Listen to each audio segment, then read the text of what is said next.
Here you can see a video of the ProxOps demo of what we're going to do. We're actually going to separate. We're going to turn Orion around. And then the crew is going to pilot the spacecraft around the upper stage, the ICPS. This is what is going to give us data to ensure that we can dock on future flights. We're all looking forward to being able to dock with a Starship in the future, or a Blue lander. And on Artemis II, we're going to ensure that all of our models, all of our systems work successfully to be able to do those future dockings as we're in that high Earth orbit and doing a checkout. And you know, we've got a whole series of parachutes that slow down. We're going much faster coming from the moon than we are in low Earth orbit, and so we need to slow down a little bit more, and it takes more parachutes to do that. And so here we've got a video of what the reentry sequence looks like. Of course, the crew's protected by the heat shield, and we'll go through a blackout period where we can't talk to them, and then come out the other side underneath the parachutes. Let's see, I do want to mention this is a test flight, and there's things that are going to be unexpected. You know, I think we've prepared for those as much as we can. I'm going to walk you through the process of how we will safely recover the Artemis II crew and the Orion spacecraft once they return from their trip around the moon. Within 24 hours of splashdown, we will be positioned in the Pacific Ocean within miles of the targeted recovery site, which is normally off the coast of San Diego. You're looking at a view of NASA's Space Launch System rocket and Orion spacecraft. The launch pad ahead of the agency's Artemis II test flight that will send a crew of 4 astronauts around the moon and back. I'm Rachel Kraft from NASA's Office of Communications, and welcome to our briefing today to preview rollout and the Artemis II mission. We're joined today by several NASA managers here to share more about how those preparations are going for the mission. And they are John Honeycutt, Chair of the Artemis II Mission Management Team, Charlie Blackwell Thompson, Artemis Launch Director, Jeff Radigan, Lead Flight Director for Artemis II, Lily Villarreal, Landing and Recovery Director for the mission, and Jacob Bleacher, Chief Exploration Scientist for NASA's Exploration Systems Development Mission Directorate. We'll have some opening remarks from each of our participants, and then we'll get into questions and answers. And we'll take those questions from those here in the room and those joining us by phone. And with that, we'll start with you, John. Okay. Thank you, Rachel. Hey, happy to be here today. You know, these are the kind of days that we live for, and when you do the kind of work that we do. The rocket and the spacecraft, Orion, integrity, getting ready to go to the pad and rolling to the pad. You know, this group of folks to my left, as well as many others across the agency, are here. We're here representing a lot of folks that have done a lot of work to get us to where we are today. I'll just say it really doesn't get much better than this, and we're making history. You know, I was around for Artemis I, and this one, I think for us, and I know probably for you too, this one feels a lot different. Putting crew on the rocket and taking the crew around the moon. This is going to be our first step toward a sustained lunar presence on the moon. So it was 10 days, 4 astronauts going further from Earth than any other humans ever traveled. We'll be validating Orion spacecraft's life support, navigation, crew systems in the really harsh environments of deep space, and that's going to pave the way for future landings.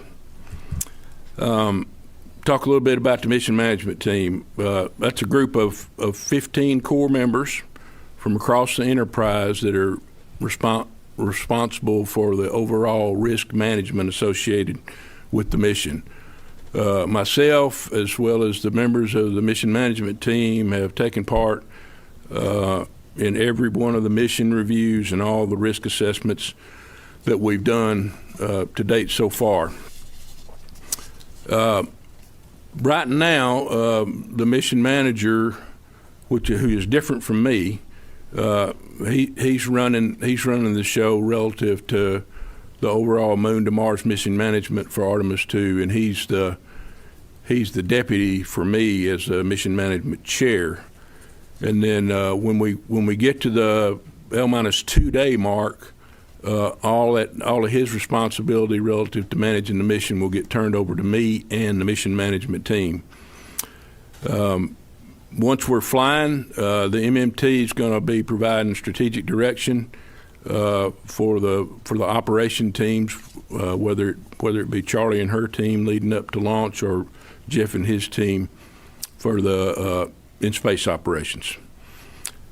Shortly after we launch and get into proximity operations demonstration on launch day, we'll begin to meet daily at JSC throughout the mission. Now, as chair of the MMT, I got one job, and it's a safe return of Reed and Victor and Christina and Jeremy. I consider that a duty and a trust. And it's one I intend to see through. Alongside the MMT deputy chair, who I mentioned earlier, and the entire MMT. So to that end, I will tell you, we're going to fly when we're ready. From launch through the mission days to follow, the crew safety is going to be our #1 priority. Thank you. Rachel. Charlie. Hi, well, good morning, everybody. I'm Charlie Blackwell Thompson. I'm the Artemis Launch Director. It is wonderful to be in this room because when I'm here with all of you, it means that there's a milestone upon us, and we are approaching a big one for us as it relates to Artemis II tomorrow. You can see from the picture that was put up earlier, and I think we have another graphic, all of the platforms in the vehicle assembly building are retracted. We are on track for our rollout tomorrow morning. First motion is planned for 7 a.m., and many of our teams will be coming back in on third shift to make those final preparations and get ready to roll, like I said, at first motion. 7 a.m. Takes us a little while to get out of the building, but about an hour after we get that first motion, you'll begin to see this beautiful vehicle cross over the threshold of the VAB and come outside for the world to have a look. We'll retract the crew access arm. That'll take a little bit of time, about 45 minutes or so, and then we'll pick up and we'll head out on our 4-mile journey to Launch Complex 39B. We'll be at a cruising speed of just under 1 mile per hour. It'll be a little slower around the turns and up the hill, and that journey will take us about 8 to 10 hours to get there. Once we get out to the pad, we'll begin and get hard down. We'll begin our connects to the facility, connecting our commodities, getting through our validations, getting connected back up to the firing room. We'll get prepared to power up the elements. We have some crew access arm swings that are going to happen out at the pad.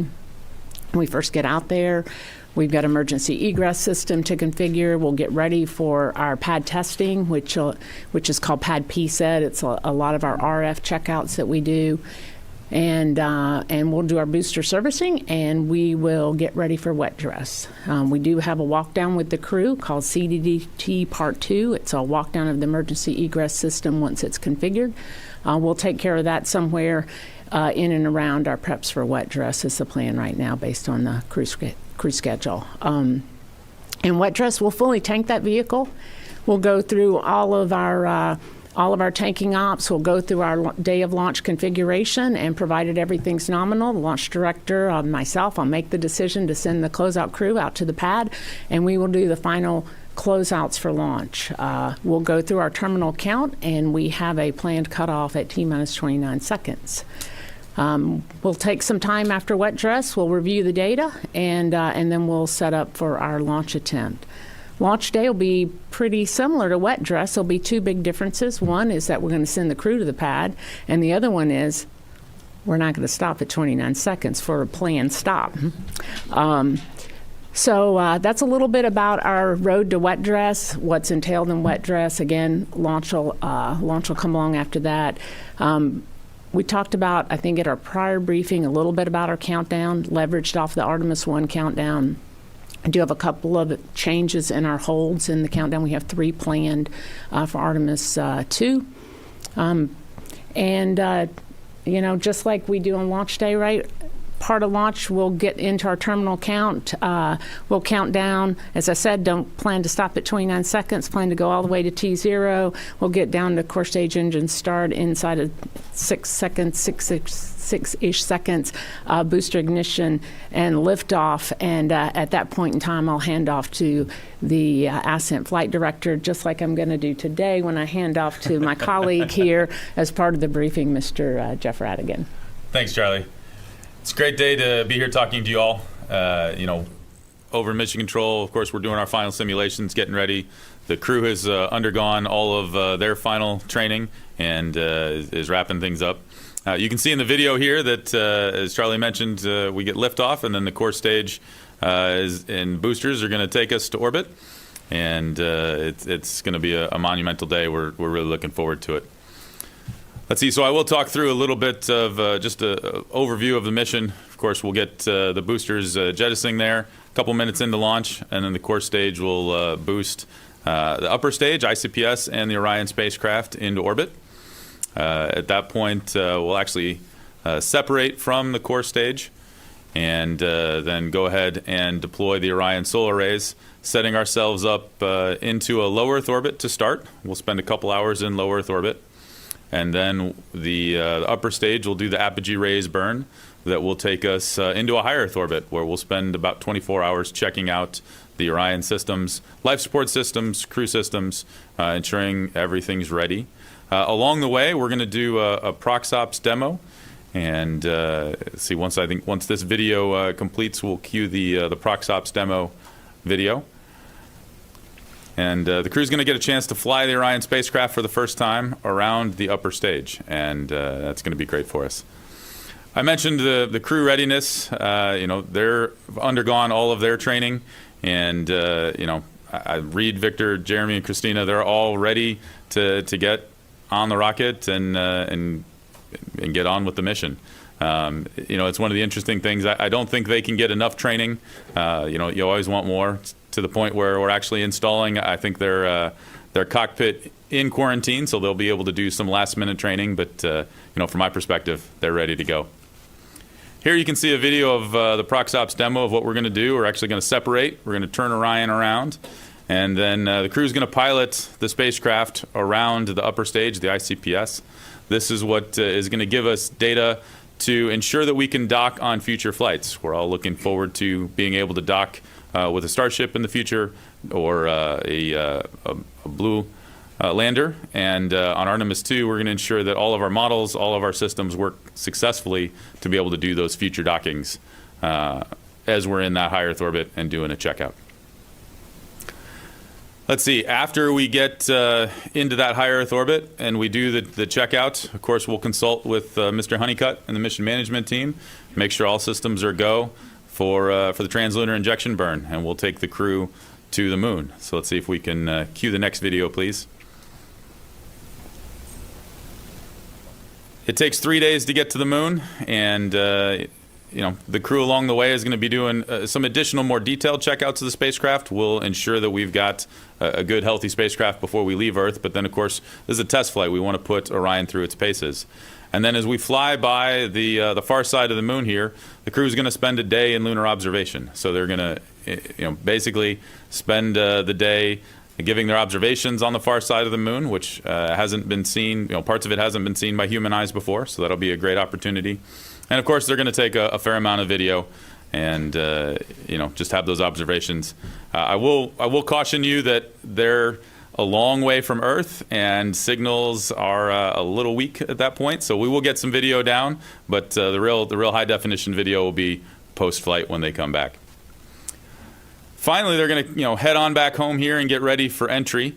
It's a long mission. 3 days there, a day around the moon, and 3 days back.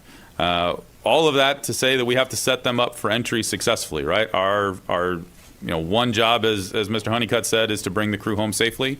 We need to hit the right entry interface corridor and bring them home. And once we do that, then the Orion will split into two. We'll have the CMA and the service module come off the crew module, which will then come through reentry.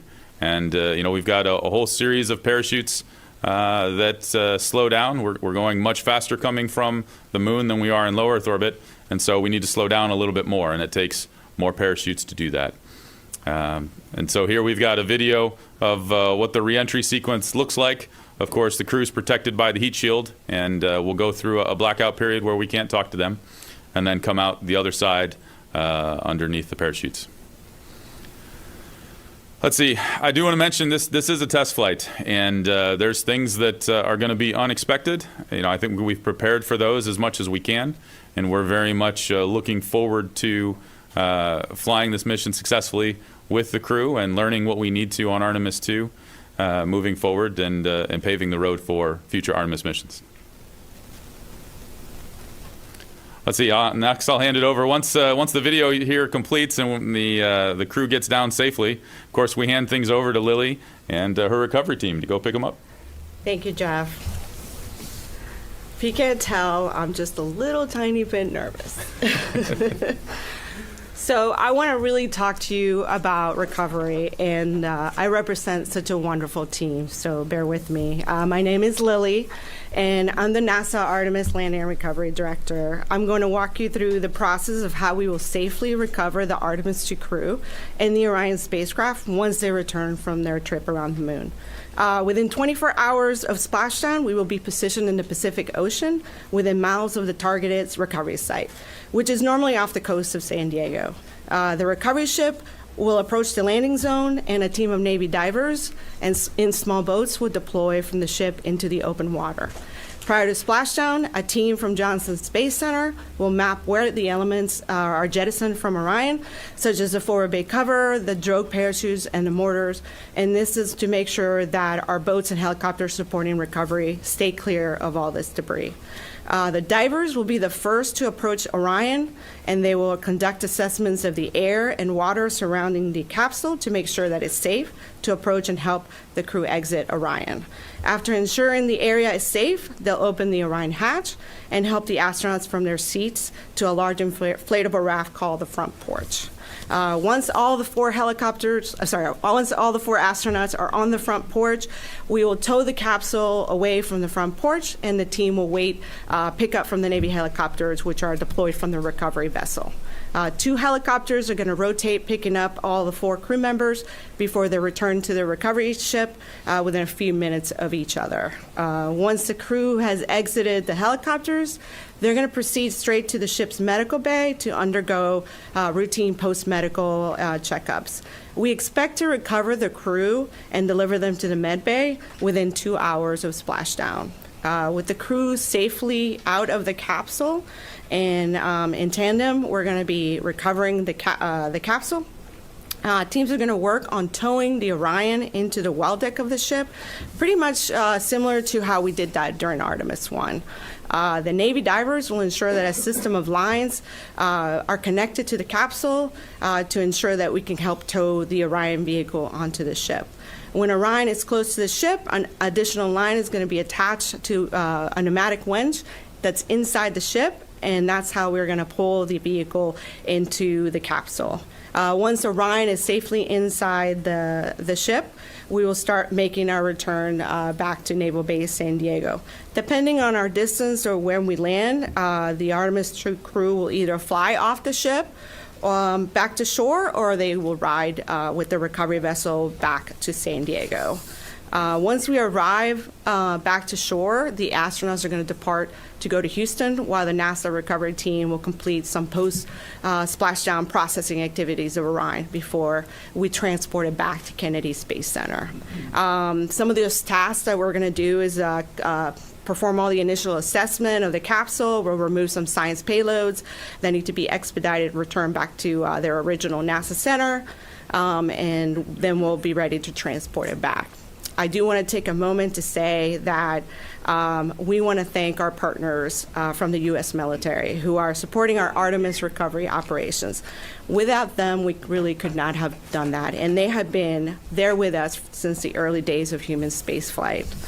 Our joint NASA, Navy, and Air Force team, we've been training for several years together to ensure we have a seamless recovery of Orion and the Artemis II crew. We had a very successful recovery of the Orion spacecraft during Artemis I, and we feel confident that through our testing and training, along with the Navy and the other collaborations that support us, we will make Artemis II just as successful. Thank you. Awesome. Thanks, and thanks, Lily. And I just wanted to say, you know, being nervous is just one form of extreme excitement, and I hope that you can all tell how excited we are right now. I did want to start by saying what a privilege it is to be here and an honor it is to be a part of the Artemis II team. I want to echo some of John's words earlier. That's not just our colleagues here at this table, but the thousands of people who have worked on Artemis II over the years, including you all. Thank you for being here to help us relay this information and tell this story. I have a song that I like to play often as I approach the VAB, Vehicle Assembly Building, for big events.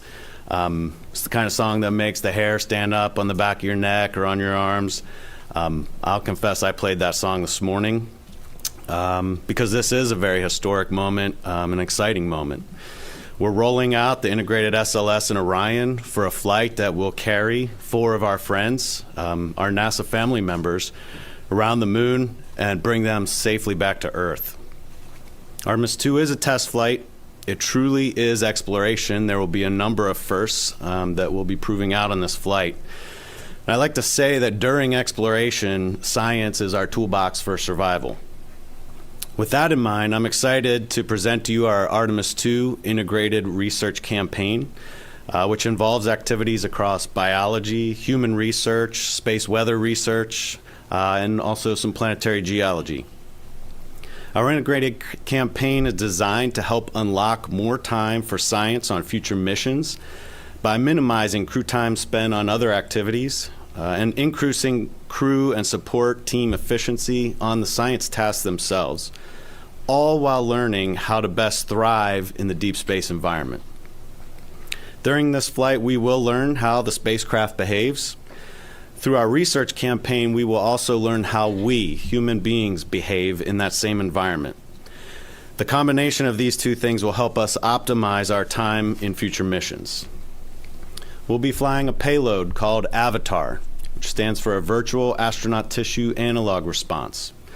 Basically, AVATAR enables us to mimic individual astronaut organs, and Artemis II will mark the first time that these types of devices have been tested outside the Van Allen belts or away from the ISS.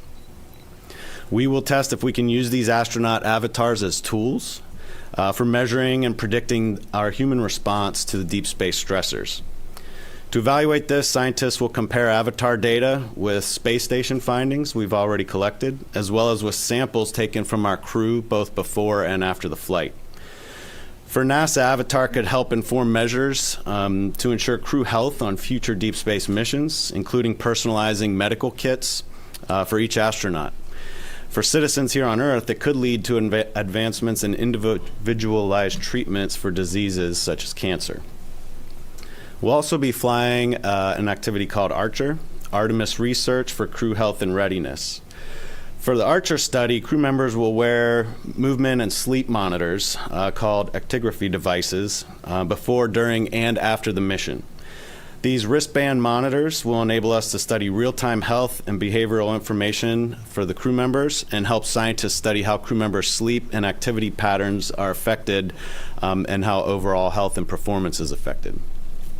The study will evaluate how our crew members perform individually, as a team throughout the mission, including how easily they can move around within the confined space of their capsule. We'll also measure a set of immune biomarkers. For the immune biomarker study, crew members will supply saliva samples through the flight, and they have done so on Earth and will do so when they return for comparison. Scientists will gain insights into how the astronauts' immune systems are affected by the increased stressors of the radiation environment, isolation, and distance away from Earth during deep space flights. We'll also extend a set of ISS activities to the moon called Spaceflight Standard Measures. Astronauts will collect a set of measurements spanning multiple physiological systems to provide a comprehensive snapshot of how spaceflight affects the human body. We will conduct also physiological assessments, including testing their head, eye, and body movements before, during, and after the spaceflight, and that will be compared with blood samples that are taken before and after the flight as well. As soon as possible after landing, the crew members participate in basically an obstacle course to see how quickly they can function soon after going through a gravity transition. A few days later, they'll conduct a simulated spacewalk, and we'll do various tasks in a pressurized spacesuit again to investigate how quickly, again, they can adapt to that change in gravity. That prepares us for landing on the moon and eventually down the road going to destinations such as Mars. During the flight, we will make measurements with a suite of radiation sensors. You may remember that we've did something similar during Artemis I. Crew members will keep detectors in their pockets of their suits so that we can measure their individual exposure in real time during the flight. 2 other sets of sensors will also be placed in Orion. One will monitor radiation at different shielding locations in the spacecraft so that we can gain a better understanding of what the radiation protection does for our crew members on board. We will also be partnering with the Germany Aerospace Agency, or DLR, to provide sensors similar to what they provided during Artemis I. And the crew will deploy these around the Orion, again, to give us a comprehensive view of that radiation environment. Last but not least, a very exciting aspect to it is the ability to observe the moon. So you've heard a little bit about that already. And if we could cue up our first image here. Our crew will take time to observe the moon as they pass around the far side of the moon. Far side is the side of the moon that we never see from here on Earth. The moon will look about like holding a basketball at arm's length to them from the Orion. And if we could cue up the second image as well now, just to give another look here. Depending on when the mission launches and the final flight path, it's possible they'll see parts of the moon that have never been viewed by human eyes.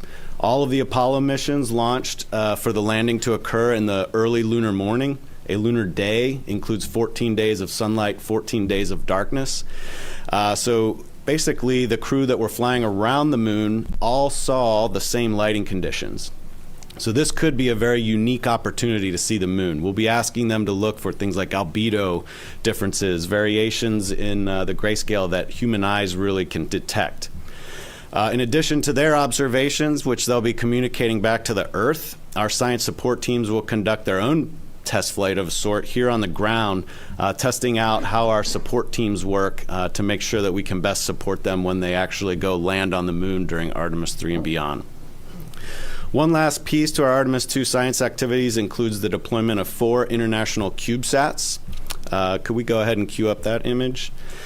Artemis II mission has provided us with the opportunity to deploy 4 CubeSats. Those are basically shoebox-sized payloads that essentially act as their own spacecraft once we deploy them. Our partners in Argentina, Germany, Korea, and Saudi Arabia are all partnering with NASA to take advantage of the opportunity that we have with Artemis to fly their own CubeSats. Each has its own objectives, but in general, all of the CubeSats are conducting complementary space weather measurements to the types of research that NASA's doing. So we're excited to provide this opportunity to our partners as we lead the way in space exploration and exploration of the moon. So real quick to conclude here, our integrated research campaign for Artemis II builds upon what we learned in Artemis I, and it sets the stage for successful exploration of the moon and ultimately onto Mars.